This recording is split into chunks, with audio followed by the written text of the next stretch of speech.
Hi friends, कैसे हैं आप लोग। नमस्कार, अभिनंदन, वंदन है आप सभी का आपके अपने channel education of English D R इरापेस। दोस्तों, मैं आपको एक बात बताना चाहूँगा कि वीडियो डेली नहीं आ पाने का कारण रहा कि परीक्षा में मैं व्यस्त रहा, जिसके कारण से वीडियो नहीं आ पाई। पीसीएस का एग्ज़ाम था, इसलिए उस चीज़ की तैयारी की जा रही थी, इसलिए उसमें मतलब वीडियो नहीं मेरी आ पाई। तो मैं आपको अब प्रोवाइड कराऊँगा, डेली आपको वीडियो मिलेंगी। हाँ, कुछ वीडियो अपलोडेड हैं, आप देख लीजिए। दोस्तों, मैंने वादा किया है कि मैं आपको इंग्लिश सिखाऊंगा सबसे बेहतर और सबसे अलग तरीके से। उसका कारण यह है दोस्तों कि मैं देखता हूं कि सभी लोग सभी जगह से सही तरीके नहीं सीख पाते हैं। अब हम लोग जहां जहां सीखेंगे, जहां जहां हमें कन्फ्यूजन होगी, वहां वहां हम वीडियो को मतलब रोक करके दूसरी जो वीडियोज होंगी, जो दूसरी कहने का मतलब दूसरे टाइप के होंगे। जैसे कि कहने का मतलब, अगर आप प्रेजेंट इंडेफिनिट टेंस का मैंने आज आपको सिखाना है, यहाँ पे मैं लिखते जाता हूँ दोस्तों, PRESENT, प्रेजेंट इंडेफिनिट। थोड़ा सा वीडियो क्वालिटी और बनाइए सर, थोड़ा सा जी, आप सही है। तो present INDEFINIT, present indefinite tense TENSC। तो प्रेजेंट इंडेफिनिट टेंस को अनिश्चित वर्तमान कहते हैं। आज हम पार्ट 3 में आपको निगेटिव सेंटेंस के बारे में पढ़ाएंगे, लेकिन उसके बाद मैं तुरंत जो है कि आपको इट और देयर का प्रयोग कराऊंगा, क्योंकि इसी में अगर मान लिया जाए, अगर आपको बोल दिया जाए कि सुशील के पास एक रेडियो है, तो आप कन्फ्यूजन रहेंगे, सुशील के पास है तो हैज हैव आएगा, कहीं ये प्रेजेंट परफेक्ट टेंस तो नहीं हो जाएगा। तो काफ़ी कन्फ्यूजन है। तो हैज हैव हैड का प्रयोग कहाँ होगा, और यूज ऑफ देयर और एंड इट का प्रयोग आपको बताऊंगा। उसके बाद हम लोग आगे इसमें विस्तार से और कुछ सीखेंगे, क्योंकि यह टेंस इतने लफड़े वाला होता है, बोले तो इतना बड़ा है। इसको विस्तृत बिना विस्तृत सीखे कोई इंग्लिश नहीं कल्पना कर सकता है। लोग बोलते हैं 15 दिन में सिखा देंगे, 30 दिन में सिखा देंगे। बताइए, हम सभी लोग पढ़ते हैं, जीरो से पढ़ते हैं। यानी कि जब हम लोग फर्स्ट क्लास में जाते हैं, तो फर्स्ट क्लास में गाइज अगर बात किया जाए तो हम लोग जीरो तो होते हैं, LKG में पढ़ते हैं, जो पूरे भारत में पढ़ाया जाता है, विश्व में भी पढ़ाया जाता है ऐसे क्लास। तो LKG होता है। फिर दोस्तों उसके बाद होता है आपका UKG होता है ना दोस्तों। तो LKG UKG में मान लीजिए 1 साल इसमें आपका जाता है, 1 साल इसमें, प्लस 2 साल आपका ख़त्म हो जाता है।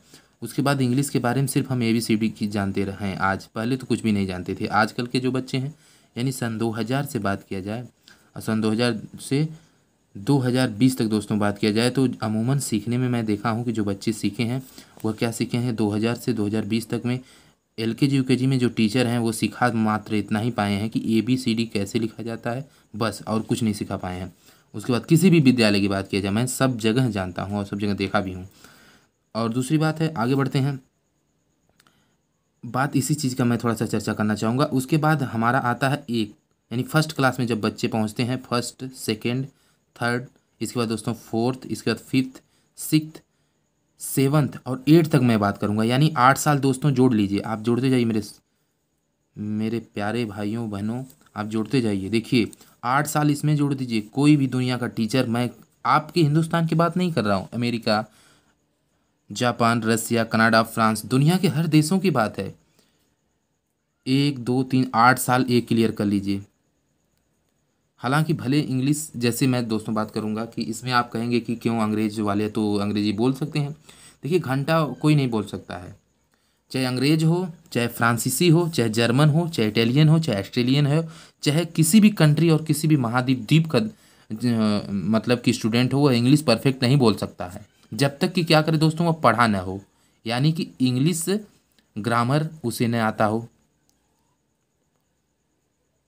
इंग्लिश ग्रामर और इंग्लिश का टेंस उसे न मालूम हो, तो दुनिया का कोई भी व्यक्ति, जैसे मान लीजिए दोस्तों कि अगर जो अंग्रेज इंग्लिश बोलता है, उसका बच्चा पैदा होते ही इंग्लिश सीख जाता है, मतलब कि 1 महीने, 2 महीने, 5 महीने, जब भी बच्चों की जो बोलने की जो क्षमता होती है, एबिलिटी होती है, मान के चलिए बच्चा 1 साल के ऊपर बोलता है या 7 8 महीने में बोलता है। कुछ बच्चों का विकास 1 साल के बाद होता है, कुछ बच्चों की विकास 8 महीने 9 महीने वैज्ञानिक के अनुसार होता है। तो हमारे कहने का मतलब, वह इंग्लिश सही नहीं बोलते हैं। जो भी बोलता है, जो पढ़ा लिखा नहीं व्यक्ति, वह इंग्लिश कतई नहीं सही बोलेगा, इस बात को आप जानिए। उसी प्रकार से मैं आपको उसका एग्जाम्पल, आपके अपने ही देश में जो हिंदी बोली जाती है, संस्कृत बोली जाती है, कन्नड़, मलयालम, तेलुगु, तमिल, पंजाबी, उड़िया, बंगला और मलयालम आदि भाषाएं जो बोली जाती दोस्तों, वह हिंदुस्तान में जो भाषाएं बोली जाती हैं, तो क्या सभी लोग सही बोलते हैं? जैसे आप उत्तर प्रदेश से हैं, जो व्यक्ति हमारे उत्तर प्रदेश से हैं वो भोजपुरी जानते हैं, मैथिली जानते हैं, खड़ी बोली जानते हैं, तो उत्तर प्रदेश में वो सब सही शुद्ध थोड़ो बोलते हैं। इस बात को आप अपरिचित नहीं है, परिचित हैं।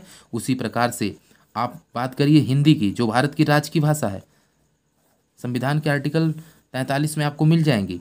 तो बहुत लोगों को ये भी कन्फ्यूजन है, भारत की राष्ट्रीय भाषा हिंदी है कि राज्य की भाषा है। इस चीज़ को आप पढ़ लीजिएगा डीपली। तो मैं आपको बताना चाहूँगा, भारत की कोई राष्ट्रीय भाषा नहीं है, राज्य की भाषा जो हिंदी है। हिंदी भी भारत में कोई सही नहीं बोलता है।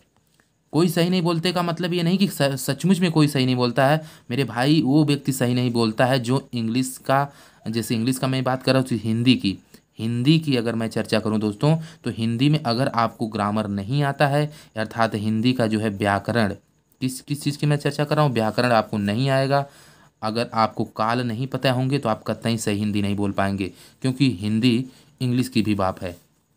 तो इसलिए बहुत ज़रूरी है आपको भाषा का ज्ञान होना, उससे भी बहुत ज़रूरी है ग्रामर का जरूरी होना। तो जैसे आप इंग्लिश में ग्रामर जानते हो, उसी तरह से हिंदी में व्याकरण होता है। तो विदाउट ग्रामर, यानी कि ग्रामर का बिना आपको नॉलेज लिए कुछ नहीं कर सकते हैं। जो व्यक्ति हिंदी बोलते हैं, मैंने अभी अभी फिर से बता देना चाहूँगा इस बातों को, कि जो भी हिंदी बोलते हैं अगर वो पढ़े लिखे नहीं हैं तो शुद्ध हिंदी कतई नहीं बोल सकते हैं। जैसे आपके उत्तर प्रदेश के लोग, बिहार के लोग, झारखंड के लोग, बुंदेलखंड, उत्तराखंड के लोग और भारत के तमाम 28 राज्यों के लोग अगर हिंदी बोलते हैं, अगर वो पढ़े लिखे नहीं हैं, शुद्ध रूप से पढ़े लिखे नहीं हैं, या कह सकता हूँ कि ग्रामर का, व्याकरण वह विद्या है जिसके द्वारा किसी भी भाषा को ठीक ठीक से लिखना पढ़ना बोलना सीखा जा सकता है। अगर वो ग्रामर का उन्हें ज्ञान नहीं है तो कतई सही नहीं बोल पाएंगे। यह मेरा तथ्य ही नहीं है दोस्तों, ये बल्कि प्रूफ भी है। मैंने चेक किया, आप भी चेक कर सकते हैं और मुझे कमेंट बॉक्स में कहेंगे सर सही है या गलत है। इस बात की आप ज़रा टिप्पणी करिएगा। अगर आपकी बातें मुझे अच्छी लगेंगी, अगर आपकी बातों में मुझे त्रुटि भी लगेगी, तब भी मैं समझाने की कोशिश करूँगा कि आप क्यों नहीं समझ पा रहे हैं, क्या कारण है। तो दोस्तों आगे बढ़ते हैं। इस क्लास में, इस वीडियो क्लास में मैं आपको सिखाऊंगा प्रेजेंट इंडेफिनिट टेंस के नेगेटिव सेंटेंस के। उसके बाद तुरंत हमारी जो दूसरी वीडियो मैं प्रोवाइड कराऊंगा वो आपको होगी यूज ऑफ देयर की। तो हमारी दोनों वीडियो को आप देखिए, और बहुत सारे वीडियोज हैं, आप उसको सबको देखते जाइए, क्योंकि इंग्लिश सिखाऊंगा मैं यहाँ पे लोग कहते हैं, मैंने तो देखा है कि जो जितने भी बड़े बड़े यूट्यूबर हैं, मैं सबको देखा हूँ, सब लोग कहते हैं कमेंट बॉक्स में कमेंट करिए, कमेंट पढ़ूंगा। कुछ नहीं ऐसा होता है, लेकिन आप मेरे कमेंट पे करिए। मेरे पास चाहे दिन भर में 20 लाख कमेंट आएगा, मैं पढ़ूंगा। चाहे मैं जिस दिन बड़ा यूट्यूबर बन जाऊंगा, या मैं अभी शुरुआत मेरी हुई है, 1000+ सब्सक्राइबर हैं, लेकिन कोई भी यूट्यूबर मैं देखता हूँ लोग कमेंट करते, कुछ बच्चों की वास्तव में आवश्यकता भी होती है। जैसे वो जानना चाहते हैं यार इस सेंटेंस का सही क्या, उस सेंटेंस का सही क्या, कोई जवाब तो नहीं देता है। अब लोग कहते हैं यार इतने सेंटेंस क्यों, तो क्यों घंटा खोल के रखे हो आप, यूट्यूब चैनल क्यों पढ़ाते हैं? यूट्यूब चैनल पे फिर लोगों को बेवकूफ़ आप बनाते हैं। चाहे कोई भी यूट्यूबर पे पढ़ाता हो, कोई भी टीचर हो, सबको मैं कहना चाहूँगा, अगर यूट्यूब पर आप कमेंट नहीं पढ़ सकते हैं, कमेंट का जवाब नहीं दे सकते हैं, तो आपको कोई मतलब नहीं पढ़ाने का। क्योंकि आप किस पर्पज़ से पढ़ा रहे हैं जब किसी का आप सोल्यूशन नहीं दे पाएंगे। तो मैं कहता हूँ, जैसे इंग्लिश बच्चा सीखता है, अगर आपसे 0 लेवल की आप पे सीख रहा है, आप उसके जवाब को कमेंट कर रहा है, उसके कमेंट को पढ़ करके नहीं जवाब दे पाएंगे, लेकिन उसमें अलाउ करिए आप कि देखिए कमेंट कितने लोगों का सही है तो जवाब दीजिए, नहीं तो आप पढ़ते जाइए।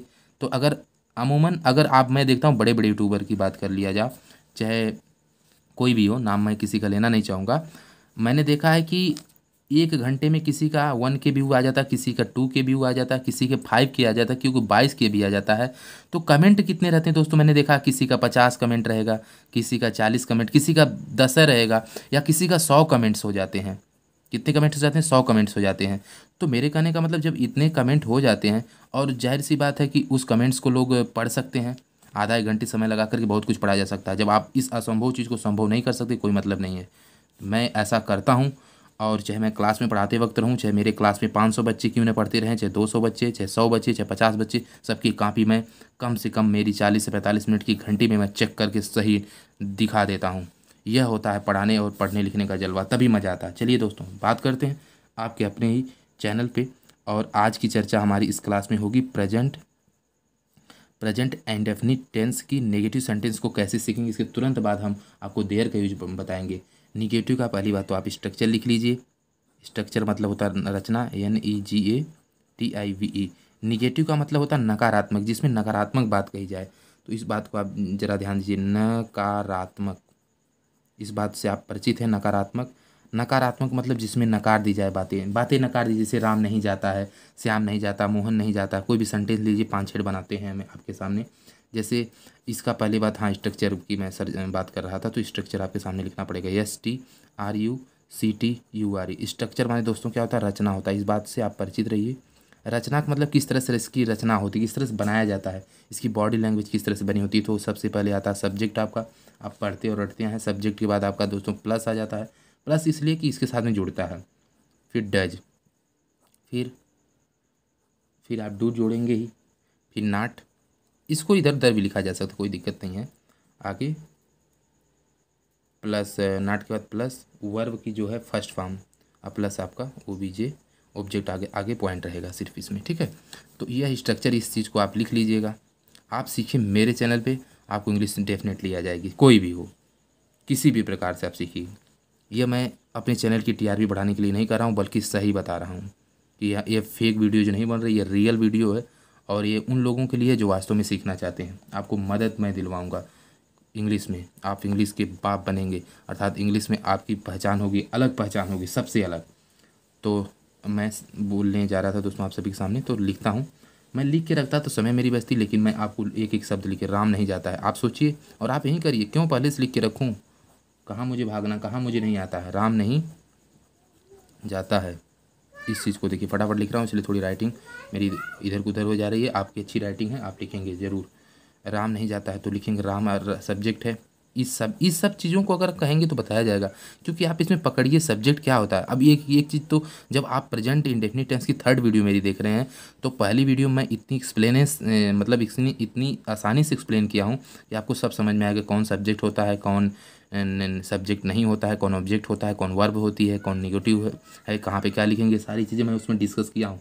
आप चाहेंगे तो 1-2 घंटे का और इसको एक्सप्लेनेशन कर दूंगा, सब्जेक्ट कैसे वास्तव में पहचाते। हालांकि मैं सब्जेक्ट और ऑब्जेक्ट पहचाने की ट्रिक भी अपनी वीडियोज में बताया हूँ, आप जाकर के मेरी प्लेलिस्ट में खोज के देख लेंगे दोस्तों। आगे बढ़ते हैं। राम नहीं जाता है तो क्या लिखेंगे, राम। आप देखिए इसमें राम, देखिए एक वचन है, बहुवचन। एक वचन यानी एक वचन कर्ता के साथ में डू या डज लगता है, तो यहाँ पे देखिए डज लगेगा। राम एक वचन है, ध्यान दीजिए, राम एक का राम है ना, 50 राम नहीं है, बात समझ में आएगी आपको। DOES डज, तो राम डज, इसके बाद तुरंत नाट लगाएंगे। ऐसा नहीं कि राम डज निगेटिव के लिए डू डज लगता है, लेकिन प्लस नाट भी लगता है, यानी इसी की, यानी डज और डू के बाद तुरंत बाद नाट लग जाएगा। इस चीज़ को आप ध्यान रखेंगे। तो राम डज नाट। अब क्रिया की कौन सी साथ देखिए, V1 लगती है, यानी क्रिया की फर्स्ट फॉर्म लगती है, और यहाँ पे आपका पॉइंट लग जाएगा। तो राम नहीं जाता है, राम डज नॉट गो। अगला दूसरा बनाते हैं, तुम नहीं जाते हो। राम देखिए एक वचन हुआ, तुम का देखिए दोस्तों किस तरह से होगा, तुम नहीं जाते, थोड़ा सा, जी सर थैंक यू। तुम नहीं जाते हो ना, तुम नहीं जाते हो, ऐसा ही कुछ कुछ आप भी बना लीजिए। तुम नहीं जाते हो, वे नहीं जाते हैं, कोई जाते हो। आगे देखिए ऐसे पूर्ण विराम लगाना जरूरी नहीं, तो हिंदी भी गलत मानी जाएगी। तुम नहीं जाते हो तो क्या हो जाएगा दोस्तों, यू डू नॉट गो हो जाएगा, ठीक है। अगला, यू डू नॉट गो, मैं नहीं जाता हूँ, आई डू नॉट गो या आई डोंट गो आप कह सकते हैं। एक बढ़िया सेंटेंस मेरे पास आया है, इसको मैं बताऊँगा। वो भी आम नहीं खाती है, या सीता भी आम नहीं खाती है, तो इसे तीसरा ही मान लीजिए, लिख लीजिए। हट जाइए भाई, आप कहीं आ रहे हैं। तो आप इसमें लिखेंगे कि वो भी आम नहीं खाती, या सीता, कोई भी नाम लिख लीजिए, आप अपने से बना सकते हैं। वो ही लिखिए, वो भी आम नहीं खाती। यहाँ पे देखते जाइए क्या दिया आपको, वो भी आम नहीं खाती है, यही चीज़ दिया है ना दोस्तों। वो भी आम नहीं खाती, वो भी आम नहीं खाती है, तो क्या लिखेंगे, वो लड़की है तो सी लगाएंगे, उसका क्या हो जाएगा, प्रोनाउन सी हो जाएगा। तो हो जाएगा सी डजंट, या डू डज नॉट लिख सकते, DOES डज नॉट लिखिए। आप बहुत कन्फ्यूज मत होइए, डज नॉट को डजंट भी लिखा जा सकता है। इसका शॉर्ट फॉर्म क्या होता है, डजंट। स्पेलिंग होती DOESN, इसमें ST होता है, डजंट होता है, इसको डजंट बोलते हैं, ठीक है दोस्तों। दोनों में से आप लिख सकते हैं, समय बचने के लिए होता है, या फिर मैं कहूँ कि कम समय में ज़्यादा वर्क। तो सी डजंट सी डजंट ईट है ना, खाती है ना, ये टिक्रिया आएगी तुरंत। सी डज नॉट या सी डज नॉट ईट क्या, मैंगो, MN, आम की बात है ना, MANGO। और यहाँ पे इधर शब्द का, इधर और नाइदर, इस चीज़ों को प्रयोग होता है यहाँ पे थोड़ा सा, EITHEI। और कमेंट बॉक्स में आप बताएंगे इधर माने होता क्या है, आप ज़रूर बताएंगे अगर आप जानते हैं इंग्लिश थोड़ा भी। तो वो भी आम नहीं खाती है, सी डज नॉट ईट मैंगो इधर। अब इधर क्यों आया इसका भी प्रयोग मैं आपको बता दूंगा, लेकिन ये आप थोड़ा सा जानते होंगे अगर इधर के बारे में तो आप पकड़ लेंगे। तो वो भी आम नहीं खाती है, वो भी आम नहीं खाती है, उसकी बात है कि इधर है नहीं खाती है, इधर यहाँ तक वो भी नहीं आम खाती यहाँ तक। आगे एक और बनाते हैं, वो कभी नहीं आती है, वो आम भी नहीं खाती, वो कभी आती भी नहीं है। लिख लीजिए, ऐसा ही कुछ लिखिए, आप अपने से भी लिख सकते हैं। वो कभी नहीं आती है, कभी नहीं आती है, वो कभी नहीं आती। ओ का मतलब लड़की वो है, तो सी लिखेंगे, क्या लिखेंगे, सी लिखेंगे। She doesn't ever come, DOES, does not या डजंट, ईवर कम लिखेंगे, EVER, ईवर कम, COME। ठीक है, ये चीज़ आप लिख लेंगे। अच्छा, सी डजंट ईवर कम या सी डजंट या सी डज नॉट ईवर कम कर सकते हैं। यहाँ हालांकि मैं डज लिखा हूँ, आप डजंट इसलिए मैं बोल रहा हूँ क्योंकि आप लिख सकते हैं दोस्त ईवर कम, या इसका एक तरीके से और बनेगा, सी नेवर, नेवर माने कभी नहीं, कभी नहीं के लिए नेवर ही आता है, यानी EVER। ठीक है, नेवर कम्स, COME। यस क्यों लगे, क्योंकि एक वचन है दोस्तों यहाँ, और एक वचन से तात्पर्य नहीं बल्कि कम से ही लगता है। प्लीज़ कम ऑफ नहीं लोग बोलते हैं, कमेंटेटर वगैरह लोग, तो इसका सेंस है सी नेवर कम्स। ठीक, नेवर लगने के बाद कम्स। ठीक, इस चीज़ को आप लगा लेंगे।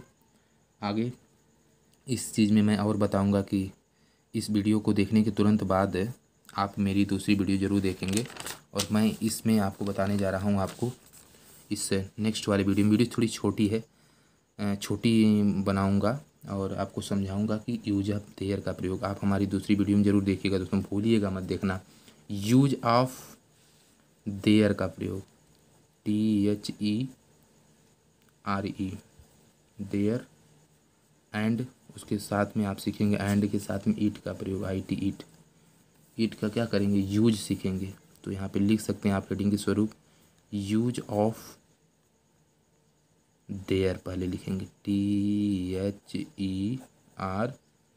ठीक है, यूज ऑफ देयर। अच्छा, इसका मैं थोड़ा सा नोट यहाँ पे बना लूँगा ताकि आपको सिखाने में मज़ा आए, जल्दी जल्दी लिखने में क्या समय फास्ट जाती है। तो इसका हेडिंग आप डाल के रखेंगे, आवश्यक नियम क्या है, नियम जानेंगे, आवश्यक नियम। ये आप अपनी नोटबुक में बना लीजिएगा दोस्तों, आवश्यक नियम क्या है, इस चीज़ को हम लोग जानेंगे, आवश्यक नियम क्या है। तो पहला नियम आप हेडिंग डाल के रखेंगे, और मैं बताऊंगा कि इसके आवश्यक नियम क्या है, किस तरह से लगते हैं, फिर हम लोग आगे बढ़ेंगे दोस्तों। इसी के साथ ही मैं आप अपनी अगली वीडियो में आपका स्वागत कर रहा हूँ जी। तब तक के लिए कुछ क्षणों के लिए आप मुझे समय दीजिए, इस वीडियो को तुरंत सही करने के बाद, अर्थात इस वीडियो को आपके तक पहुँचाने से पहले उस वीडियो तक पहुँचे। तो इसी के साथ में जय हिंद जय भारत दोस्तों। आप अगर चैनल पे नए हैं तो आप चैनल को सब्सक्राइब करिए, इसलिए सिर्फ पढ़ने के लिए। आप 1 से 2 बार पढ़िए, अगर नहीं अच्छा लगता तो अनसब्सक्राइब कर दीजिएगा, लेकिन एक बार ज़रूर पढ़िए मेरी क्लास को भी। धन्यवाद दोस्तों।